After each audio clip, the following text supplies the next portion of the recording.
수많은 관광객들이 방문하는 아름다운 서울의 한강공원.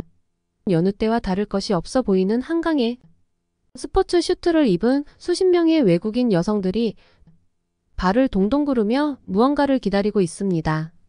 그리고 바로 그 순간 한 외국인 여성은 무언가를 발견한 듯 호루라기를 불기 시작하는데요. 외국인 여성들의 시선이 향한 곳에는 놀랍게도 고가의 대형 제트스키들 수십 개를 싣고 다가오는 트럭이 보입니다. 하지만 트럭을 발견한 외국인 여성들은 갑자기 머리를 감싸쥐고는 말이 되지 않는다며 분이 풀리지 않는 듯 눈물마저 흘리는데요. 과연 한국을 방문한 제트스키 국가대표팀 외국인 여성들은 한국에서 무슨 일을 겪은 것일까요? 안녕하세요. 감동의 모든 것입니다. 저희는 해외 커뮤니티 레딧과 감동의 모든 것 공식 이메일로 제보받은 실제 사연을 바탕으로 재구성한 스토리를 전달해 드립니다. 구독과 좋아요, 알림 설정은 영상 제작에 큰 힘이 됩니다.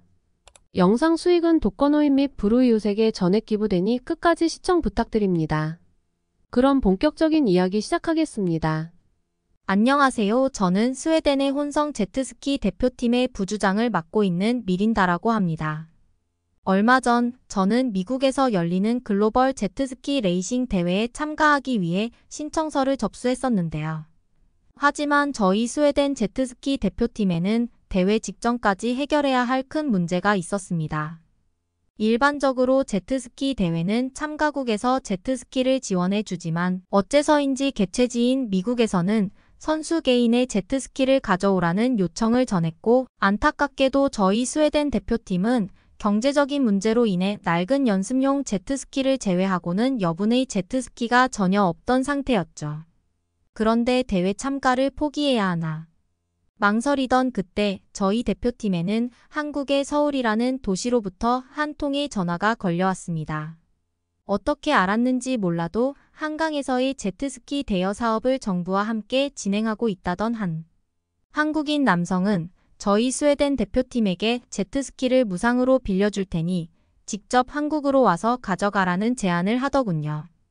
하지만 평소 한국이 아시아에서 제일 가난한 돈이 없는 나라라고 생각했던 저는 무료로 제트스키를 빌려주겠다는 한국인 남성의 말이 도저히 믿어지지가 않았습니다. 일반적으로 선수용 제트스키는 엄청난 최선진국이 아니라면 개인이 가지고 있는 경우는 거의 없기에 저는 한국이 이렇게나 부자의 나라였던가라는 생각에 큰 고민이 되었지만 결국 아무런 방법을 찾지 못해 약 한 달 뒤 저희 소속팀 동료들과 함께 한국으로 떠날 수밖에 없었습니다. 그런데 만약 제트스키를 받지 못하면 여행이라도 하고 오자는 생각에 그저 편한 마음으로 도착한 한국은 놀랍게도 저와 선수들의 선입견을 송두리째 바꾸고 말았는데요. 한국에 도착하고 제일 처음 놀란 건 어째서인지 한국이 스웨덴은 물론 미국보다 훨씬 부자의 선진국처럼 느껴졌다는 사실입니다. 사실 제트스키 대회 때문에 많은 나라들을 경험했었던 저는 공항 입구에 들어가자마자 노숙자는 물론 입국 심사에 무려 20시간 이상 걸리는 미국의 공항 시스템에 선진국 미국에 대한 환상이 완전히 깨져 있었는데, 놀랍게도 한국은 미국과는 차원이 다른 수준의 공항 시스템을 가지고 있었기 때문인데요. 그 중에서도 너무나 신기했던 것은 공항에 있는 수많은 한국인들이 비행기 탑승을 대기하고 있던 공항 대기실이었습니다. 충격적이게도 한국의 공항 대기실에는 엄청난 고가의 TV가 설치되어 있었고, 심지어는 대기 통로 바로 옆으로 아이들이 자유롭게 뛰어놀 수 있는 고급 놀이시설마저 있었기 때문인데요. 미국은 물론 다양한 유럽권의 나라들을 경험했었지만 공항에 아이들을 위한 놀이시설까지 있는 나라는 거의 볼 수가 없었고, 심지어 더욱 놀라운 사실은 아이들은 자유롭게 놀고 있고 비행기 탑승을 기다리는 한국인 부모들은 그저 편하게 공항에서 TV를 보거나 컴퓨터를 이용하고 있었다는 사실입니다. 저는 크나큰 충격에 TV를 보고 있던 한 한국인에게 아이들이 떨어진 거리에서 놀고 있는 것이 걱정되지 않냐는 질문을 건넸지만 한국인 여성분은 황당하다는 표정만 지으면서 혼자 놀면 좋지요라는 이해할 수 없는 대답만 하시더군요. 그리고 저는 바로 그때 한국이 상상 이상의 치안 수준을 가지고 있다는 것을 피부로 느낄 수 있었습니다. 또한 공항 내부에서 처음 마주하게 된 아이들의 놀이시설은 놀랍게도 스웨덴에서는 단 한 번도 볼 수 없던 키즈카페라는 새로운 시설이었고, 저는 공항에 키즈카페가 있는 한국인들의 삶의 수준에 한국이 이렇게나 부자였나라는 생각이 들기까지 했어요. 실제로 제가 경험했던 독일의 공항에서는 키즈카페는커녕 일반적인 커피를 마실 수 있는 카페마저 없어서 공항 밖으로 무려 1시간이나 이동해 자판기, 음료, 커피를 마셔야만 했는데, 한국은 공항 내부에 키즈카페와 무료 인터넷 시설은 물론 심지어 자유롭게 풋살을 할 수 있는 풋살장까지 운영되고 있었죠. 한국은 이미 단순한 공항에서부터 그들의 높은 삶의 수준을 보여주는 것 같았고, 심지어 한 동료는 휴대폰으로 정보를 찾아보니 인천공항이 무려 선진국 공항 순위 1위에 랭크되어 있다는 충격적인 화면을 보여줬습니다. 그리고 저는 그제서야 한국으로 제트스키를 빌리러 왔다는 저의 선택에 기쁨의 눈물이 흐를 지경이었고, 곧바로 저희에게 제트스키를 빌려주겠다고 했던 현준 씨에게 전화를 걸어 저희가 공항에 도착했다는 사실을 알렸는데요. 다행스럽게도 전화를 받은 현준 씨는 능숙한 영어 통역이 가능했고, 저희에게 서울의 한강이라는 곳으로 오면 된다며 문자 메시지로 지도와 명함을 보내주셨습니다. 하지만 저와 동료 선수들은 제트스키를 빌려야겠다는 생각보다는 다른 나라들과 차원이 다른 선진국, 한국에서의 여행을 해보고 싶다는 계획이 먼저였기에 일단은 한국의 지하철을 타보기로 했어요. 사실 스웨덴에서는 지하철이 사실상 없는 수준이라고 봐야 될 정도로 교통이 낙후되어 있어서 대부분의 지역들을 차로 이동해야만 했는데, 놀랍게도 한국은 지하철로 모든 도시에 이동이 가능했고 비용까지 저렴해서 빨리 경험해보고 싶었거든요. 그런데 동료들과 함께 지하철의 계단을 처음 내려간 순간 저는 눈앞에 펼쳐진 상황에 당황할 수밖에 없었습니다.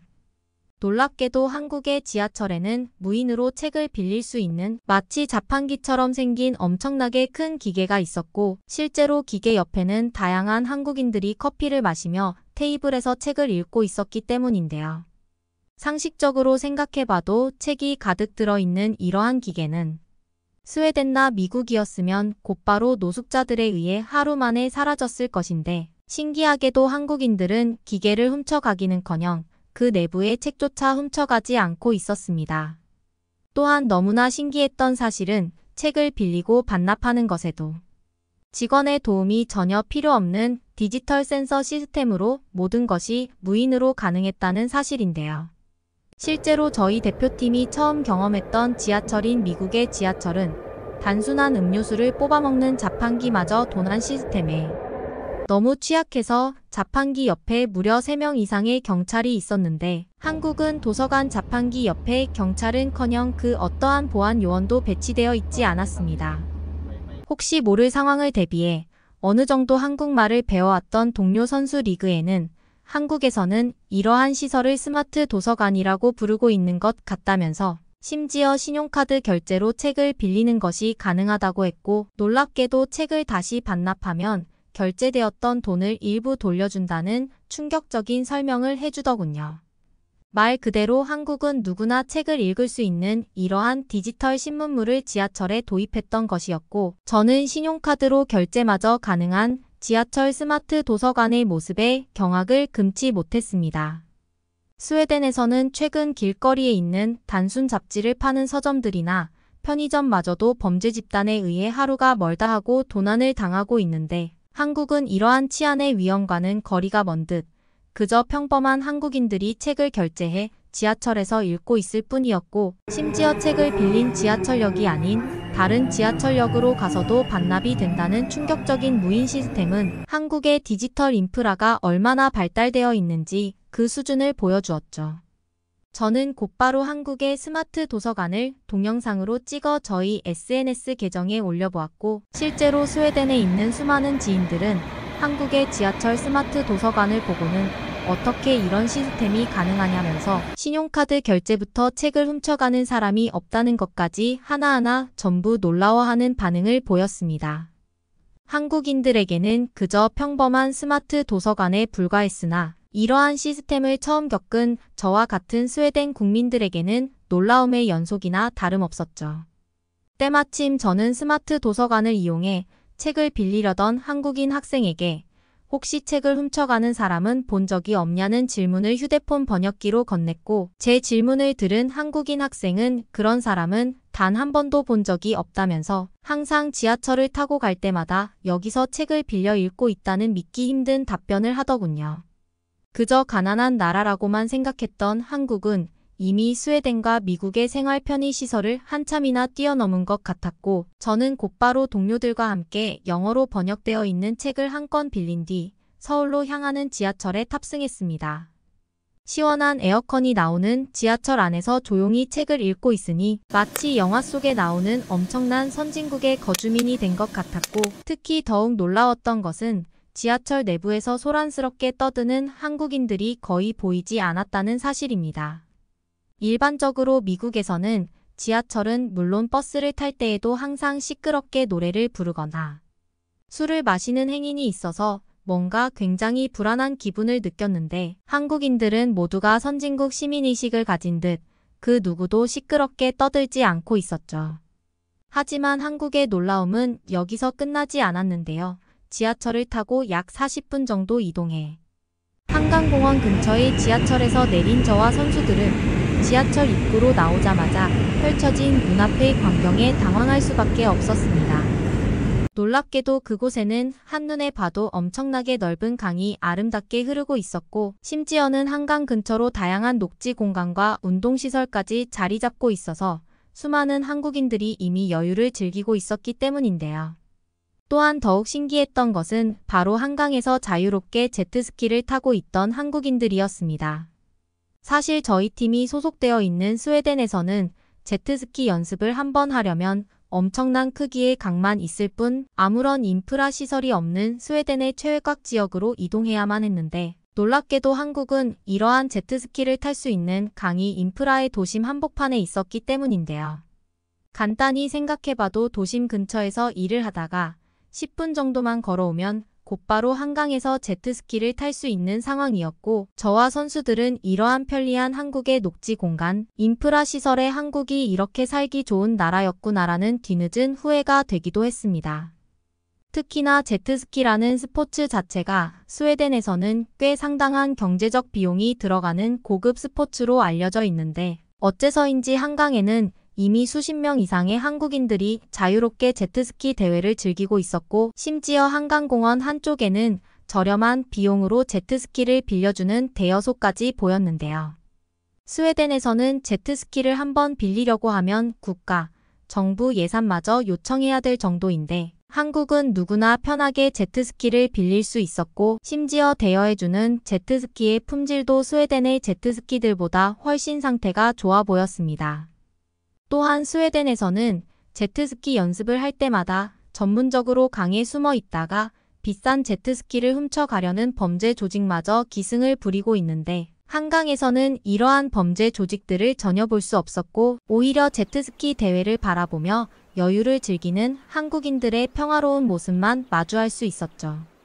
저와 선수들은 진짜 살기 좋은 선진국이 있다면 바로 이런 곳이 아닐까라는 생각이 들었고 왜 제트스키 사업을 한다는 현준 씨가 무료로 제트스키를 빌려주겠다고 했는지 그때서야 이해가 되기 시작했습니다.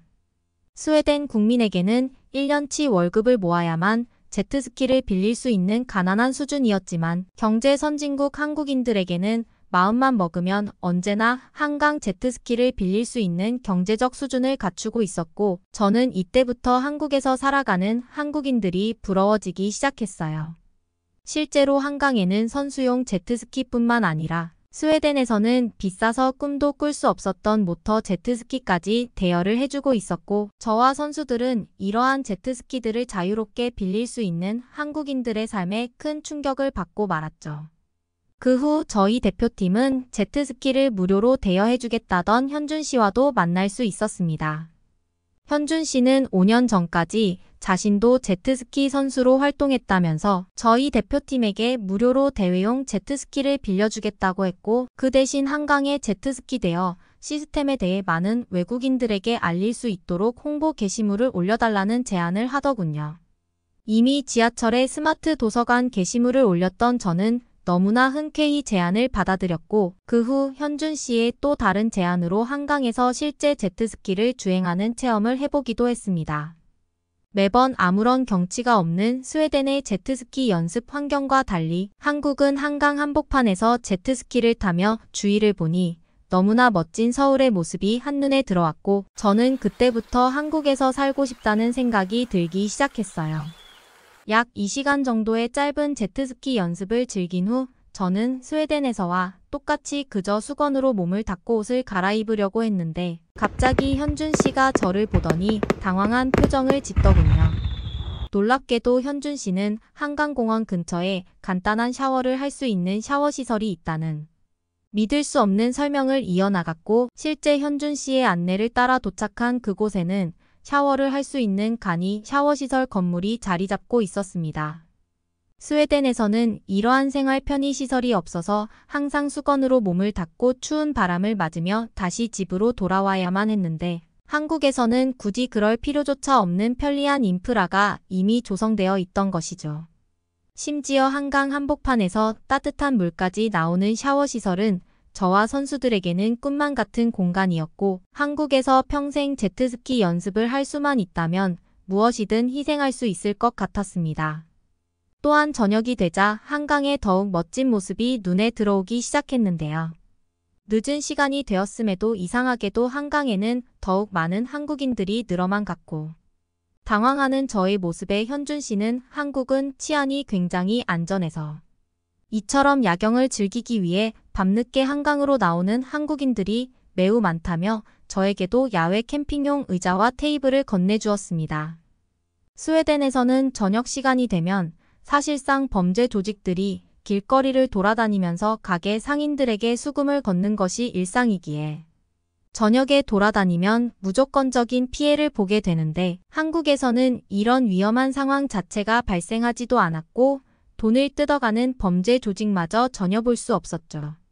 그저 편하게 한강에 앉아 야경을 즐기니 이러한 여유가 평범한 일상인 한국인들의 삶이 너무나 부러웠고 그건 저뿐만이 아닌 다른 동료 선수들도 마찬가지였습니다. 한국에서의 짧은 일주일의 휴가를 즐긴 저희 대표팀은 그 후 곧바로 대회 참가를 위해 미국으로 향했고 현준 씨가 빌려준 제트스키로 대회 경기에도 무사히 참석할 수 있었죠. 물론 대회 결과는 순위 밖으로 밀려난 안타까운 결과였지만 저희 팀 선수들은 경기 결과 대신 한국이라는 나라를 알게 되었다는 사실에 더욱 큰 뿌듯함을 느끼게 되었는데요. 약 3개월 뒤 선수단 전체의 휴가를 한국으로 가는 것은 어떻겠냐는 저희 제안에 스웨덴 제트스키 대표팀 구단에서도 한국에서의 제트스키 대여건으로 인해 흔쾌히 받아들였고 저와 선수들은 마음 편하게 한국에서의 관광을 하게 될 날만을 기다리며 오늘도 한강 야경의 모습을 떠올리고 있습니다. 각종 차들이 고속도로 위를 달리고 있습니다.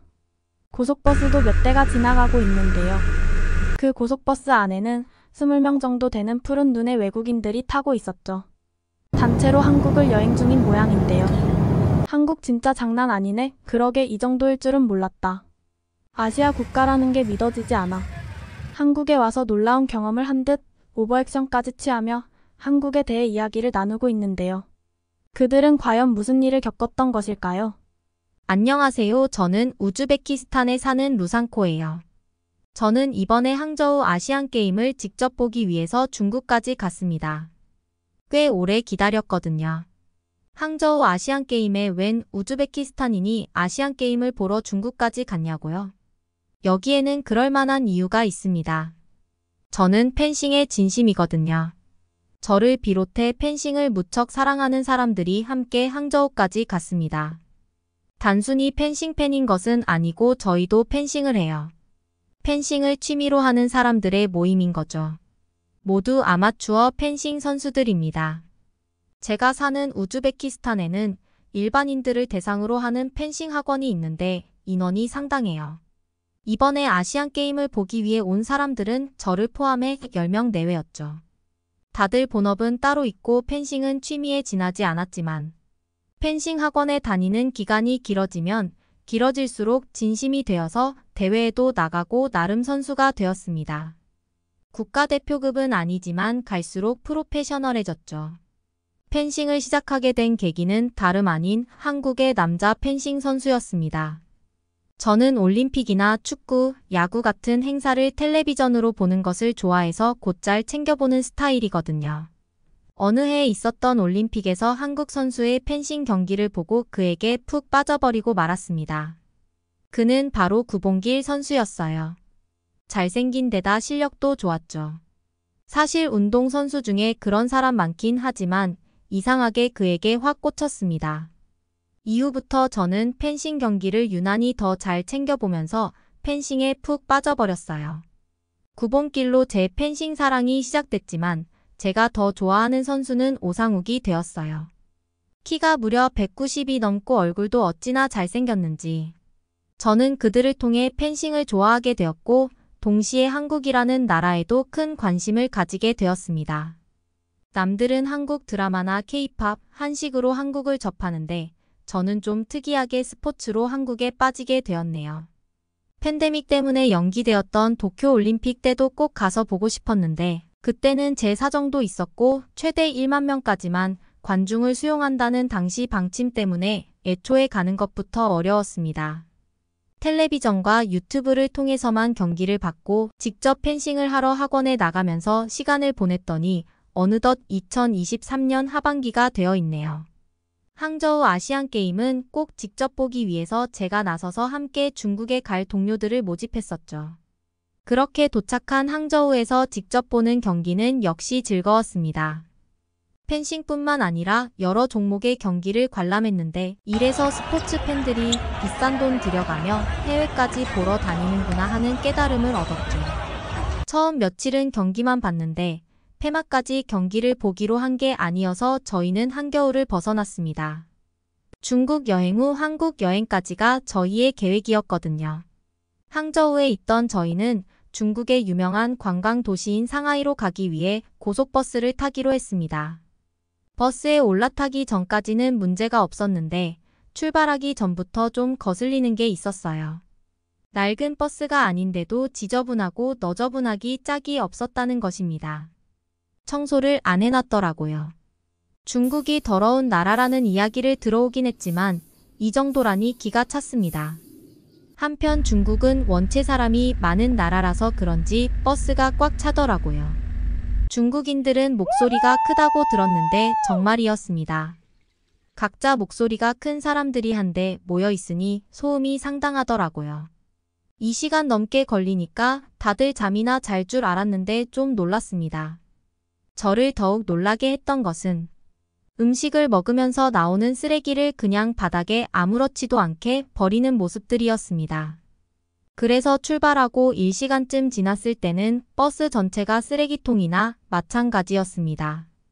쓰레기통으로 쓰라고 달려있는 망이 있는데도 그러기에 좀 당황스럽더군요. 1시간쯤 달렸을 때 승객 중 한 명이 고래고래 소리를 질렀습니다. 화장실에 가고 싶으니 얼른 차를 세우라고요. 원래 쉬어가기로 한 휴게소보다 먼저 있는 곳이었기에 기사는 무시하려고 했지만 휴게소를 지나치면 이 자리에서 이를 봐버리겠다고 협박하는 바람에 결국 가까운 휴게소에서 정차했습니다. 이 정도는 양반이라고 하더라고요.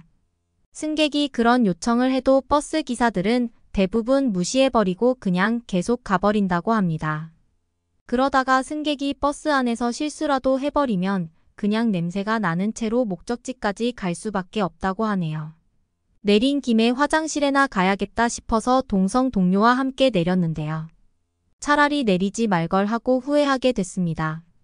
중국의 휴게소에서는 사람들이 쓰레기를 아무 데나 버려놓고 치우는 사람도 없었습니다. 그뿐만 아니라 중국 휴게소는 흡연자들에게 관대한 것인지 화장실에서 담배를 피워대더군요. 바닥에 오물이 묻어 있는데 청소를 하지 않아서 딱딱하게 굳어 있고 위생 상태가 진짜 경악스러웠어요. 여기서 이를 봐도 되나 싶을 정도로요. 아시안 게임을 보려고 항저우에 있었을 때는 이 정도는 아니었거든요.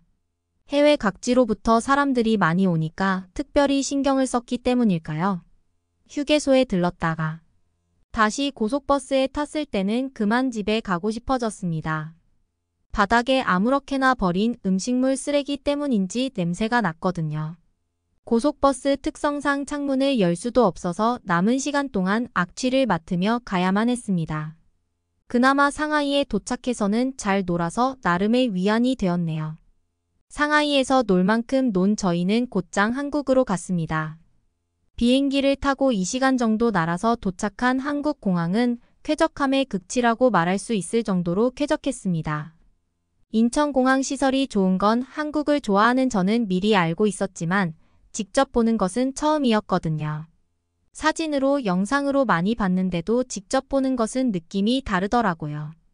규모가 정말 컸는데 마치 전 세계에서 최고로 좋은 시설처럼 느껴질 정도였습니다.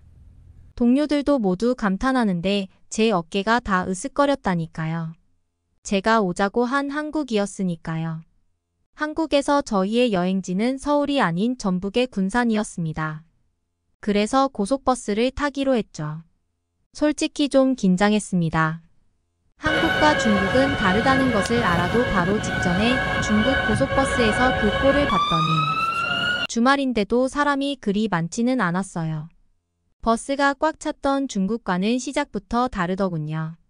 그리고 다른 점이 또 한 가지 있었는데 버스가 깨끗했다는 거예요. 청소를 한번 싹 해놓은 모습이더군요. 덕분에 중국에서보다 훨씬 쾌적한 컨디션에서 버스를 탈 수 있었습니다. 중국 사람들은 누가 더 시끄럽게 떠드는지 겨루기라도 하는 것처럼 떠들어댔는데 한국인들은 그렇지 않더군요. 잠든 사람들도 있었고 귀에 이어폰을 꽂고 가는 사람들도 있었고 일행끼리 담소를 나누는 사람들도 있었는데 크게 떠들지 않고 소근거리더라고요. 한국은 중국 가까이에 있는 나라인데 달라도 이렇게 다를 수 있나 놀라웠습니다. 그래서 동료들과 이런 점에 대한 이야기를 나누었죠. 공항에서부터 느꼈는데 한국인들은 시민의식이 높은 것 같다. 사람들이 정말 점잖네. 그러게. 그래서 시설들도 이렇게 좋은 건가? 이것 좀 보라고. 좌석에 플러그를 꼽을 수 있게 되어 있잖아. 좌석이 크고 푹신해서 그런지 곧 잠들 것 같아.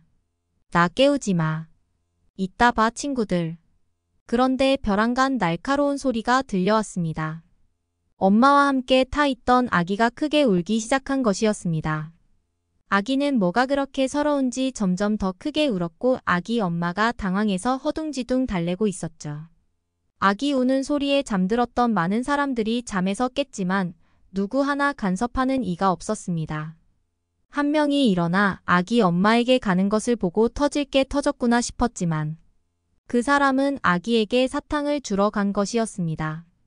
아기 손에 막대 사탕을 쥐어주고 유유히 자리로 돌아갈 뿐이었죠. 다행스럽게도 아기는 곧 울음을 그쳤고 버스 안에는 다시 평화가 찾아왔습니다. 잠시 후 버스가 휴게소에서 섰습니다. 저는 이번에도 내려서 화장실에 들렀는데요. 정말 깜짝 놀라버리고 말았습니다.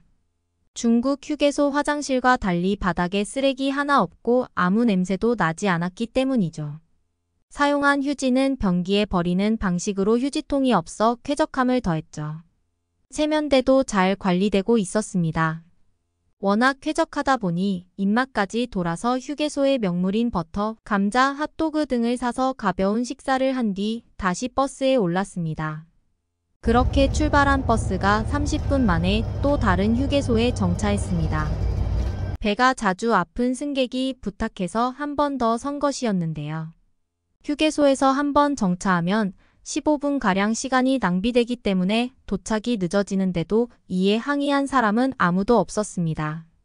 오는 동안에도 한국과 중국을 비교하는 이야기를 했는데 군산에 도착해서 식사할 때도 비교를 하지 않으려야 않을 수가 없더군요. 서울이 아니라 아랫지방까지 내려간 이유는 그쪽 음식이 훨씬 더 맛있기 때문이었습니다.